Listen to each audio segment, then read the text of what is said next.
करती हूँ तुम्हारी व्रत माँ, स्वीकार करो माँ। मझधार में मैं अटकी, बेड़ा पार करो माँ, बेड़ा पार करो माँ। संतोषी माता की जय, भगवती माता की जय। आज सुनते हैं शुक्रवार के दिन सुनी जाने वाली संतोषी माता की कथा एवं कहानी।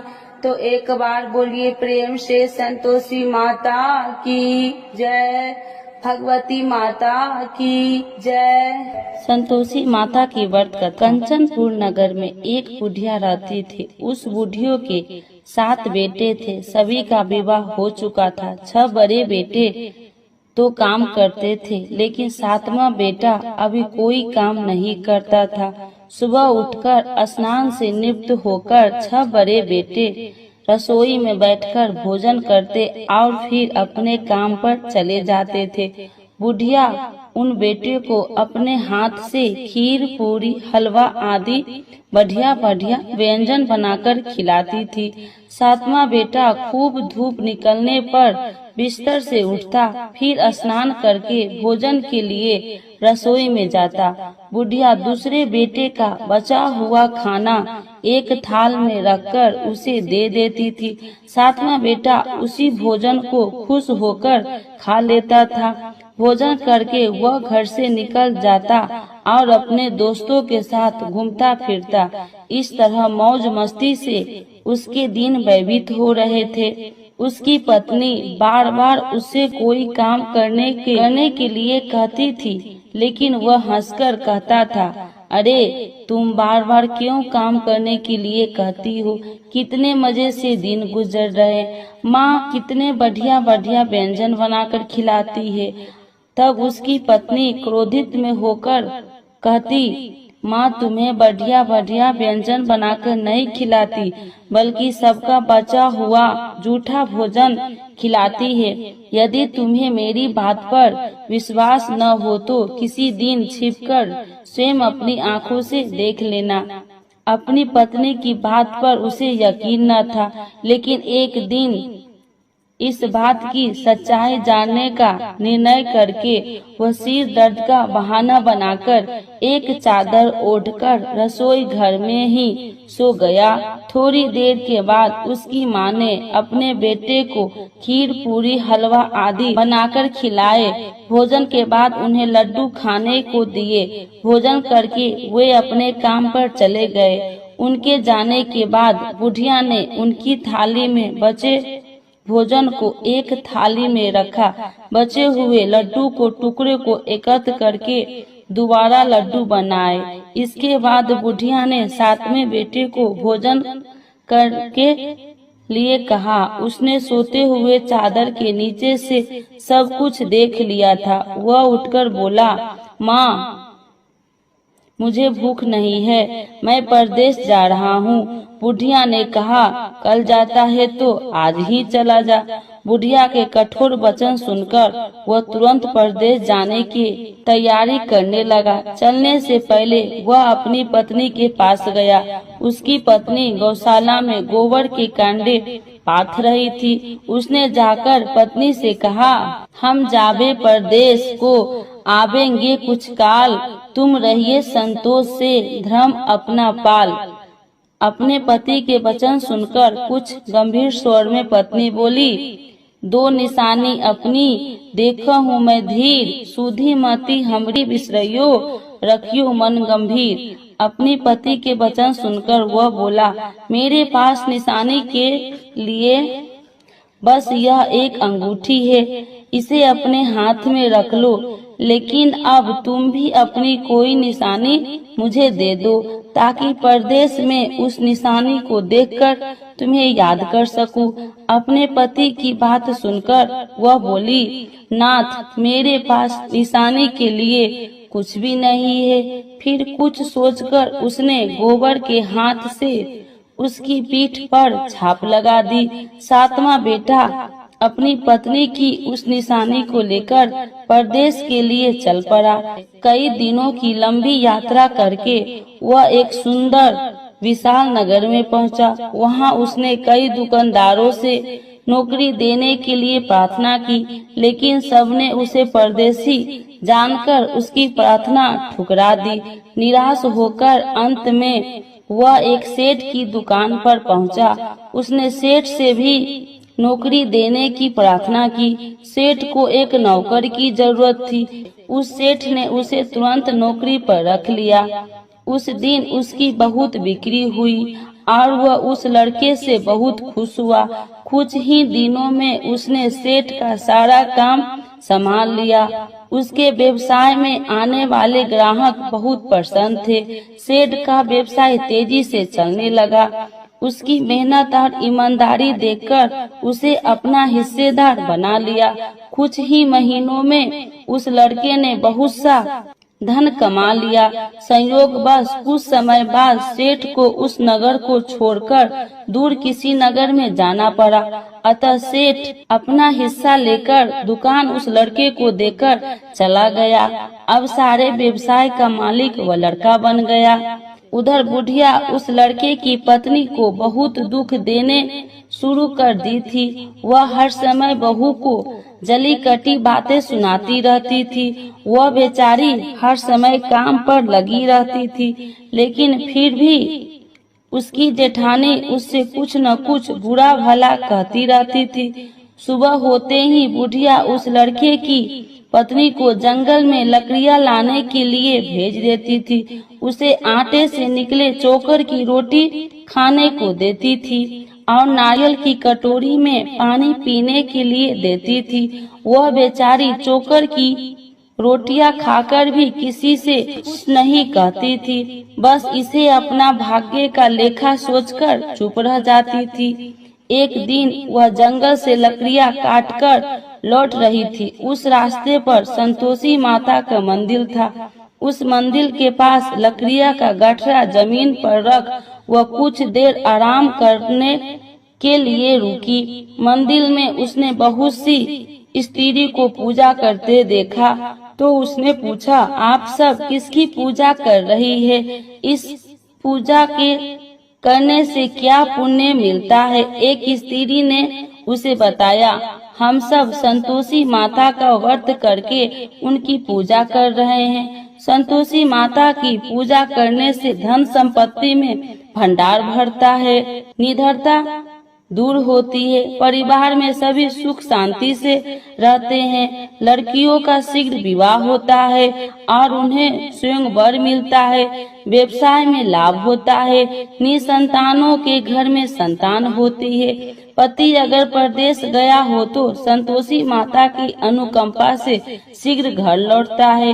न्यायालय में कोई मुकदमा चल रहा हो तो उसमें जीत होती है, धन संपत्ति में बढ़ोतरी होती है, पारिवारिक कलेश नष्ट होती है, व्रत करने वाले स्त्री पुरुष को संतोष मिलता है, सभी मनोकामनाएं पूर्ण होती है। स्त्री से संतोषी माता के व्रत के बारे में इतना सुनकर उसने व्रत करने की विधि भी पूछी। तब एक बूढ़ी स्त्री ने उसे बताया, संतोषी माता के व्रत करने के गुड़ और चने का प्रसाद बांटकर स्वयं भी प्रसाद ग्रहण करना, कभी नहीं भूलना। संतोषी माता गुड़ और चने से की गई पूजा से प्रसन्न होती है। संतोषी माता का व्रत शुक्रवार को ही किया जाता है। शुक्रवार को सूर्योदय से पहले उठकर स्नान से निवृत्त होकर संतोषी माता के मंदिर में जाकर पूजा करके व्रत कथा सुननी चाहिए। मंदिर में न जा सके तो घर के किसी कमरे में संतोषी माता का मूर्ति या चित्र रखकर छोटा सा मंदिर बनाकर पूजा करनी चाहिए। व्रत करने वाले व्यक्ति को उस दिन कोई भी खट्टा चीज या खट्टा फल नहीं खाना चाहिए। घर में भी किसी को खट्टी चीज नहीं खानी चाहिए। संतोषी माता के व्रत के बारे में सभी बातें पूछकर सातवें बेटे की बहू ने मन में निश्चय किया कि आज सारी लकड़ियां बेचकर गुड़ और चने खरीदकर आने वाले शुक्रवार को संतोषी माता का पूजा अवश्य करूंगी। उसी दिन उसने लकड़ियां बेचकर गुड़ और चने खरीदे शुक्रवार को सूर्योदय से पूर्व उठकर उसने स्नान किया। फिर एक कलश में स्वच्छ व ताजा जल भरकर चने और गुड़ के साथ जंगल की ओर चल पड़ी। रास्ते में संतोषी माता के मंदिर में जाकर उसने संतोषी माता का विधिवत पूजा की और व्रत कथा सुनी। फिर संतोषी माता के चरणों में सिर रखकर प्रार्थना की, हे माता, मेरे कष्ट दूर करो, मैं हमेशा तुम्हारी पूजा करूंगी। मेरा पति परदेश से सकुशल लौट आए। संतोषी माता का स्मरण करते हुए उसने आसपास वाले को गुड़ और चने का प्रसाद बांटकर थोड़ा सा प्रसाद स्वयं भी ग्रहण किया। इस प्रकार सातवें बेटे की बहू ने हर शुक्रवार को संतोषी माता का विधिवत व्रत करना आरंभ कर दिया। दूसरे शुक्रवार को उसने व्रत किया तो उसके पास पति का पत्र आ गया। तीसरे शुक्रवार को पति का भेजा हुआ रुपया आ गया। इस पर घर के लोग उससे ईर्ष्या करने लगे। जेठानियां ताने देने लगी, अरे अब तो पति का पत्र आने लगा है, रुपया भी आने लगा है। घर के बच्चे भी बार बार कहने लगी, अब तो चाची के पास रुपया आने लगा है। अब वह किसी से सीधे मुंह बात भी नहीं करेगी। वह बेचारी सबके ताने सुनकर चुप रह जाती थी। वह हर शुक्रवार को संतोषी माता के मंदिर में व्रत करने और कथा सुनने के बाद उनके चरणों में सिर रखकर प्रार्थना करती थी, हे माता, मैंने आपसे धन नहीं मांगा था, मैंने तो अपने पति के स्वकुशल लौटने की प्रार्थना की थी। एक दिन उसकी प्रार्थना सुनकर संतोषी माता ने प्रसन्न होकर कहा, जा बेटी, तेरी मनोकामना पूरी होगी, तेरा पति शीघ्र घर लौटेगा। वह बेचारी संतोषी माता के वचन सुनकर खुशी खुशी घर लौटी। उधर सातवां बेटे दुकानदार इतना व्यस्त हो चुका था कि उसे पत्नी और घर की कोई स्मरण नहीं था। दुकान के काम से उसे फुर्सत ही नहीं मिलती थी। संतोषी माता उस बेटे को इतनी व्यवस्था देखकर बहुत परेशान हुई। तब बहुत सोचकर संतोषी माता ने उस बेटे को स्वप्न में दर्शन देकर कहा, धानी साहूकार सो रहा है या जाग रहा है? वह बोला, हे माता, मैं जाग नहीं रहा हूँ और सो भी नहीं रहा हूँ, आप मेरे लिए आज्ञा करें। संतोषी माता ने कहा, तूने परदेश में आकर इतना धन कमाया, पर क्या तुझे अपनी पत्नी का कुछ भी स्मरण नहीं है? उसने कहा, हे माता, मुझे अपने पत्नी का तो स्मरण है, लेकिन इस दुकान से कहीं जाने का मुझे अवकाश नहीं मिलता। अब देखो ना, सारा रुपया व्यवसाय में लगा हुआ है। जब तक सारा रुपया वापस नहीं आ जाता, मैं अपने घर कैसे जा सकता हूँ? संतोषी माता ने कहा, कल सुबह उठकर संतोषी माता का नाम लेकर मंदिर में घी का दीपक जलाकर पूजा करना और फिर दुकान पर जाकर संतोषी माता का नाम का दीपक जलाकर प्रणाम करके काम शुरू करना। शाम होते होते उधार दिया धन लौट आएगा। इतना कहकर संतोषी माता उसके स्वप्न से अंतर्ध्यान हो गई। सुबह उठकर उसने अपने मित्र से स्वप्न की बात कही तो वे सब उसका मजाक उड़ाने लगा, लेकिन उसका मन नहीं माना। उसने संतोषी माता पर पूरा विश्वास करके मंदिर में जाकर घी का दीपक जलाकर, दुकान पर भी दीपक जलाकर संतोषी माता का स्मरण करके काम शुरू किया। उस दिन संतोषी माता का अनुकंपा से सचमुच चमत्कार हो गया। उधार सामान ले गए लोग जल्दी जल्दी रुपया लौटाने आने लगे। देखते ही देखते रुपये का ढेर हो गया। शाम तक सारा धन लौट आया। दुकान का सारा सामान हाथों हाथ बिक गया। अब संतोषी माता को नमस्कार करके वो अपने घर लौटने की तैयारी करने लगा। उधर सातवें बेटे की पत्नी प्रतिदिन की तरह जंगल से लकड़ियां काटकर घर की ओर लौट रही थी। लकड़ियां का बोझ अधिक होने के कारण उसने मंदिर के पास गठरा उतारकर संतोषी माता के चबूतरे पर बैठकर थोड़ा सा विश्राम किया। तभी उसे दूर से धूल उड़ती दिखाई दी। उसने संतोषी माता से पूछा, हे माता, आज यह धूल कैसी उड़ रही है? माँ ने प्रसन्न होते हुए कहा, आज तुझे तेरी पूजा का फल मिलेगा। तेरा पति परदेश से लौट रहा है, यह धूल उसके लौटने से उड़ रही है। अब तू इन लकड़ियों के 3 हिस्से कर, एक हिस्से नदी के किनारे रख, दूसरा हिस्सा मंदिर में रख और तीसरे हिस्से को सिर पर रखकर घर ले जा। तेरा पति लकड़ियाँ देखकर रुकेगा, लकड़ियाँ जलाकर भोजन बनाकर खाएगा और फिर घर जाएगा। तू घर पहुंचकर लकड़ियाँ का गठरा आंगन में डालकर कहना, सासू जी लकड़ियाँ का गठरा ले आई हूँ, चोकर की रोटियां और नारियल की कटोरी में पानी दे दो। फिर पूछना, आज घर में कौन मेहमान आया है। संतोषी माता की बात सुनकर वह खुश होती हुई घर की ओर चल पड़ी। कुछ देर बाद उसका पति वहां पहुंचा और लकड़ियाँ का ढेर देखकर उसने भोजन बनाकर खाया। फिर कुछ देर विश्राम करके वह घर पहुंचा। उधर बहू ने लकड़ियाँ का गठरा जमीन पर डालते हुए जोर से आवाज लगाई, सासू जी लकड़ियाँ ले लो, चोकर की रोटियां दे दो, नारियल की कटोरी में पानी दे दो, आज घर में कौन मेहमान आया है। यह सुनकर उसकी बुढ़िया सास बोली, बहू ऐसा क्यों कहती हो, तेरा पति ही तो परदेश से आया है। नहा धोकर मीठी खीर खा, नए कपड़े पहनकर पति के पास बैठ। उसके पति ने कमरे की खिड़की से सब कुछ देखा और सुना। उसने कमरे से बाहर आकर भिखारी की तरह खड़ी अपनी पत्नी को देखकर कहा, माँ यह औरत कौन है। माँ ने कहा, बेटे यह तेरी बहू है, जब से तू परदेश गया है तभी से इसने ऐसा हाल बना रखा है और सारा दिन गांव में ऐसे ही जानवरों की तरह घूमती फिरती है और घर का कोई काम नहीं करती है और नारियल की कटोरी में पानी मांग रही है। 7वां बेटा गंभीर होकर बोला, माँ मैंने इसकी सारी बातें स्वयं अपनी कानों से सुनी है, मुझे बराबर वाले दूसरे घर की ताली दे दो, मैं उसी घर में रहूंगा। बुढ़िया माँ ने उस बेटे को दूसरे घर की ताली दे दी। वह अपनी पत्नी के साथ उस घर में आनंद से रहने लगा। उसके पास धन की कोई कमी नहीं थी, घर को महल जैसा सुंदर बना लिया। अगले शुक्रवार को उसकी पत्नी ने कहा, प्राणनाथ मैं संतोषी माता का व्रत करती हूँ, संतोषी माता की अनुकंपा से ही मेरे सब काम पूरे हुए हैं, अब मैं व्रत का उद्यापन करनी चाहती हूँ। पति ने कहा, अभ्यास करो, मैं उद्यापन के लिए सब सामान एकत्र करता हूँ। बहू ने अपनी जेठानी के लड़कों को भोजन के लिए बुलाया।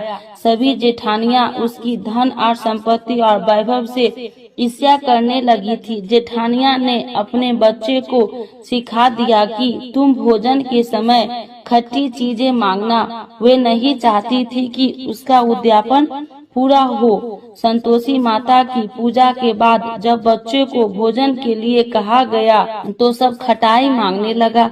बहू ने कहा, खटाई किसी को नहीं मिलेगा। तब सभी बच्चे उससे पैसा मांगने लगे। बहू ने उनकी बुरी भावना के बारे में कुछ जानती नहीं थी, उसके बच्चे को पैसे दे दिए। बच्चे दौड़ते हुए बाजार गए और इमली लेकर खाने लगे। बच्चे को पैसे देने और उनके इमली खाने से संतोषी माता क्रोधित हो गई। उनके प्रकोप से उसी समय राजा के सैनिक 7वां बेटे की दुकान पर पहुंच और उसे पकड़कर ले गए। भोली बहू रोने लगी, जेठानियां ताने देने लगी, अरे बेईमानी से कमाकर धन लाया था, इसीलिए राजा के सैनिक पकड़कर ले गए। अब बंदीगिरी में रहना पड़ेगा, साथ ही राजा सारा धन भी छीन लेगा।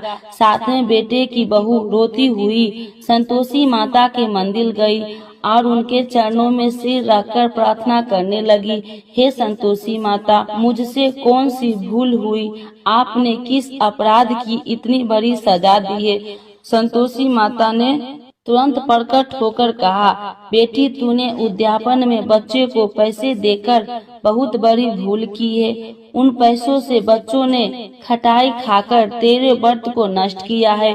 बहू रोते रोते बोली, माँ मुझे क्षमा कर दो, मैं बच्चों की बातों में यह सब भूल गई थी। अब मैं दोबारा उद्यापन करूंगी, अब कोई भूल नहीं करूंगी। संतोषी माता ने कहा, जब तू दोबारा विधिवत उद्यापन करेगी तो तेरी मनोकामना अवश्य पूरी होगी। मंदिर से घर लौटते हुए रास्ते में उसे उसका पति वापस आता हुआ मिल गया। बहू ने पूछा, राजा के सैनिक आपको क्यों पकड़ कर ले गए थे? वह हंसते हुए बोला, मैंने इतना कमाया था, उसका कर टैक्स नहीं दिया था, इसीलिए राजा ने मुझे बुलाया था। अगले शुक्रवार को उद्यापन के लिए बहू ने लड़के को भोजन के लिए बुलाया। उधर जेठानिया ने पुनः अपने लड़कों को भोजन में खटाई मांगने के लिए सिखा दिया।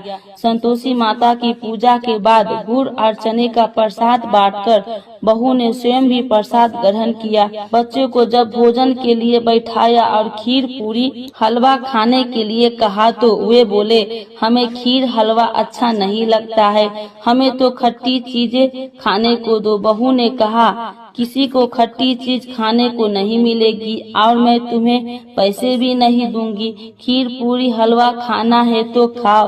बच्चों नहीं माने तो उसने उन बच्चे को भगाकर ब्राह्मण के बच्चे को बुलाकर भोजन करवाया। दक्षिणा में उन बच्चे को मीठे फल खाने के दिए। उसके उद्यापन से संतोषी माता बहुत प्रसन्न हुई। उनकी अनुकंपा से बहुत शीघ्र ही गर्भवती हुई। 10वें महीने उसने एक सुंदर पुत्र को जन्म दिया। बहू प्रतिदिन उस बेटे को लेकर संतोषी माता के मंदिर में जाने लगी। कुछ ही दिनों के बाद संतोषी माता ने सोचा, मैंने इसे जीवन के सभी सुख दिए हैं, अब इसकी परीक्षा लेकर देखती हूँ। यह सोचकर संतोषी माता एक बुढ़िया का रूप धारण किया और लाठी टेकती हुई बहू के घर पहुंची।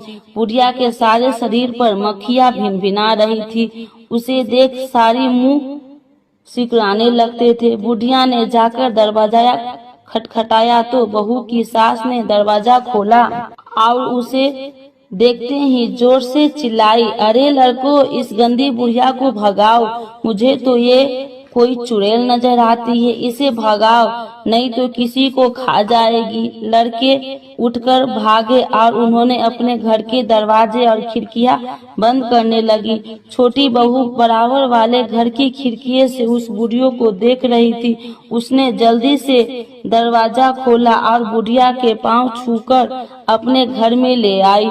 सास ने उसे रोका तो बहू बोली, आज तो बहुत खुशी का दिन है, मेरी संतोषी माता मेरे घर आई है। छोटी बहू का बेटा दूध पीने के लिए रो रहा था। बहू ने उसे दूध भी नहीं पिलाया और संतोषी माता की सेवा में व्यस्त हो गई।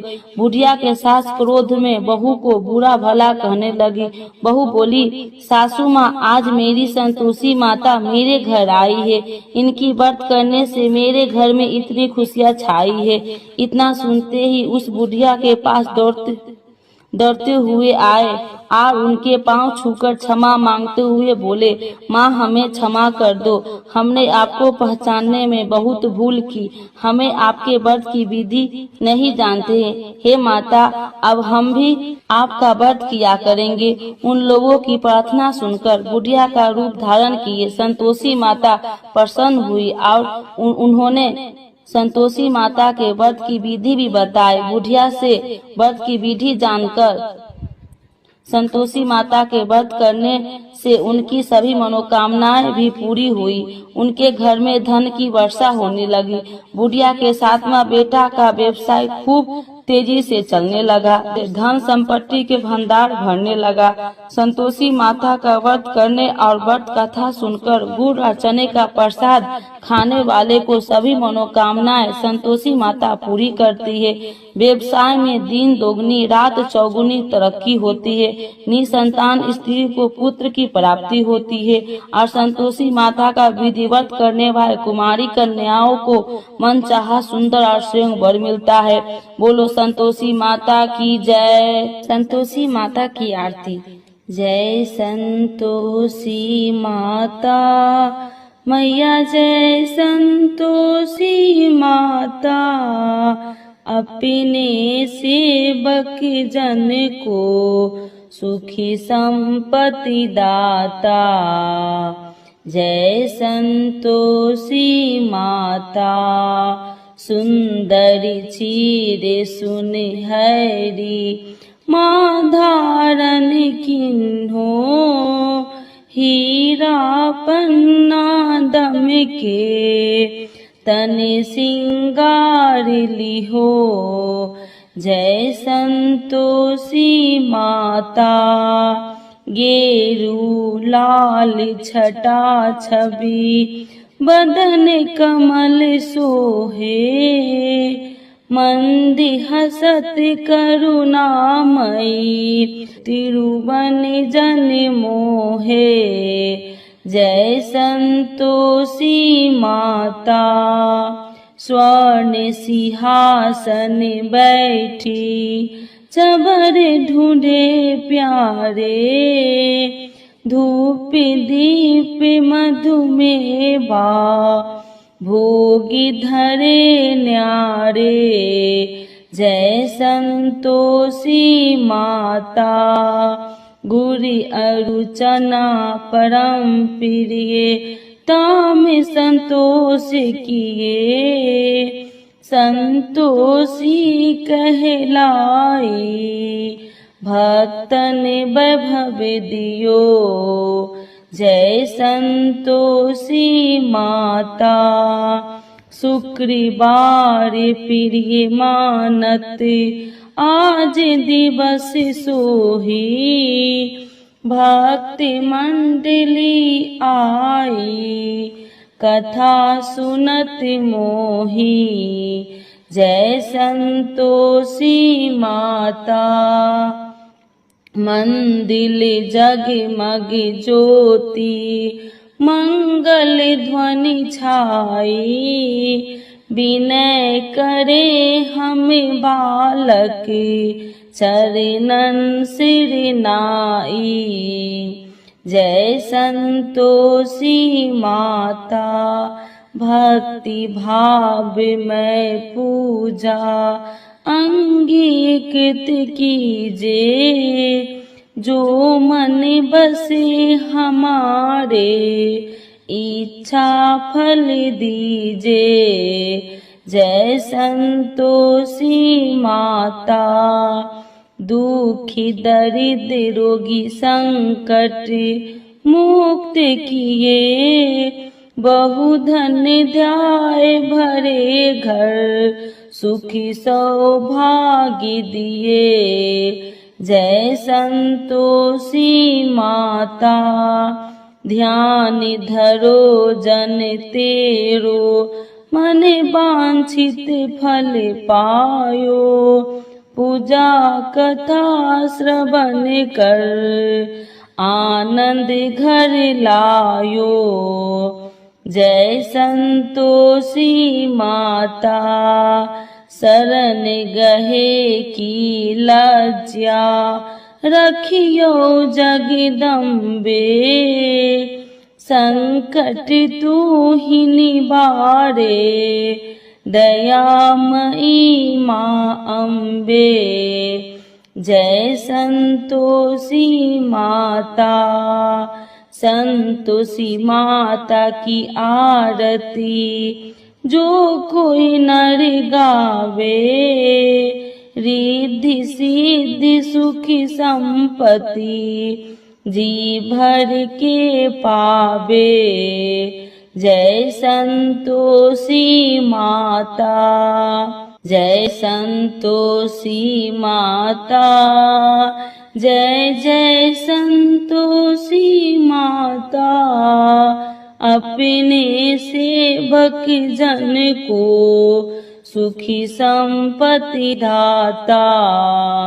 जय संतोषी माता मैया जय संतोषी माता। संतोषी माता की जय।